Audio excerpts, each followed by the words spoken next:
Hi everyone, this is JD, your gadget review friend. Welcome back to Gadget Rev Now.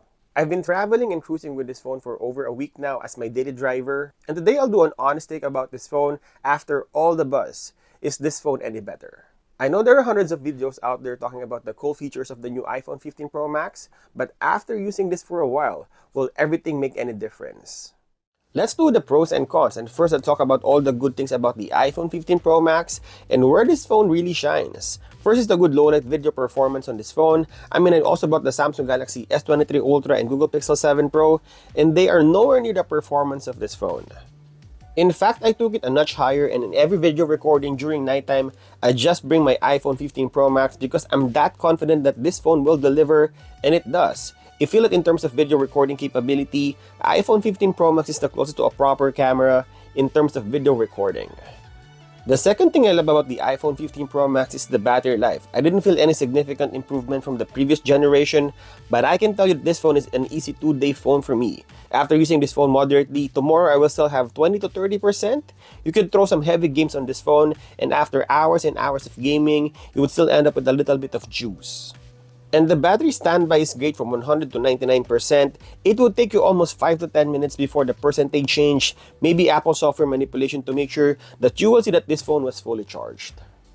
The action button is really helpful. If you put it on camera mode, it saves me a lot of time pulling this phone from my pocket and snapping a photo. I think for me who travels a lot, I would be using this action button as the camera shutter and trigger.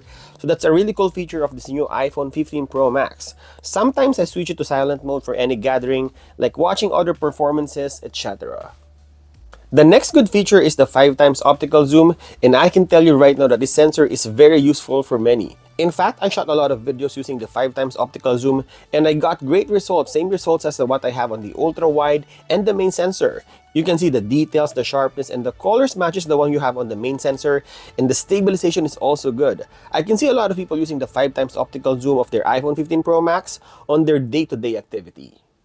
The next pro is a good charging experience because of the USB Type-C port. I can use the chargers I have for my Google Pixel phones and Samsung Ultras. I do have the fast charging block and also the wireless chargers from these Android phones, and everything is working for the new iPhone 15 Pro Max. So now I have the Android phones and iPhones while traveling, and I only have one charger to rule them all.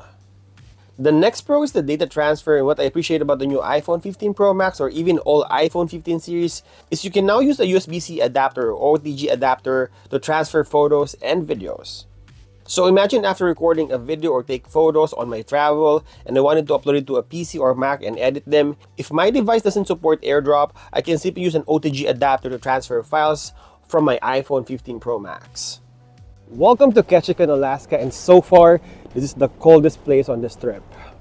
And like the data transfer, the next pro is the mic compatibility. I've been using an Android wireless microphone to my iPhone 15 Pro Max on this whole trip, and even right now while doing this video, I'm just using one wireless microphone across all devices. Right now you can use any OTG adapter, wireless microphone, and charging cables on this new iPhone 15 Pro Max.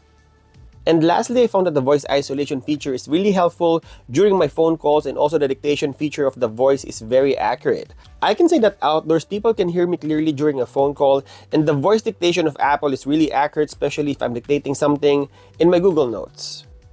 Okay, it's not all rainbows on the new iPhone 15 Pro Max or the iPhone 15 series, as they have some shortcomings in terms of features and performance. And the first thing I noticed is the overheating problem of the new iPhone 15 Pro Max, especially when I'm doing gaming.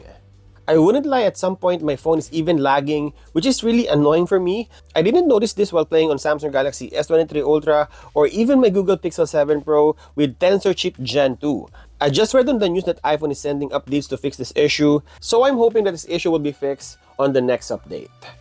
The next con is there's not enough distinction between the new iPhone 15 Pro Max and the older series. On this cruise, I noticed that majority of people are using iPhones, especially the 13th and the 14th, or maybe 15th as well, because I don't know if someone is using the latest iPhone. The design is the same as last year. The next con is a user problem. The action button will get in the way of the volume up button. If you're doing some screenshot on your iPhone, you would accidentally click the action button once in a while. There's no getting used to that, but maybe a few more times, I will remember it. The next con is an issue I noticed on the camera. So if you're going back and forth with the macro shot or the regular shot, it would sometimes flicker and you wouldn't be able to do something on the camera, so you need to restart the whole iPhone. Hopefully Apple is already aware of this issue and would send a patch on the next update. And lastly, I don't feel that iPhone 15 Pro Max has the best image quality on a smartphone. In fact, I still bring a mirrorless camera for the sole function of shooting still images. I will still even trust the images from my Pixel 7 Pro, so if you're buying this phone, know that the image quality will not be as good as the other flagship Android phones. I mean, the image quality is good for a smartphone, but not the best out there. So I think that's everything I need to report or talk about the new iPhone 15 Pro Max. I think this starts the conversation on the comment section. Do you think this phone is worth it? And as always, thank you guys for watching, and I'll see you in the next one.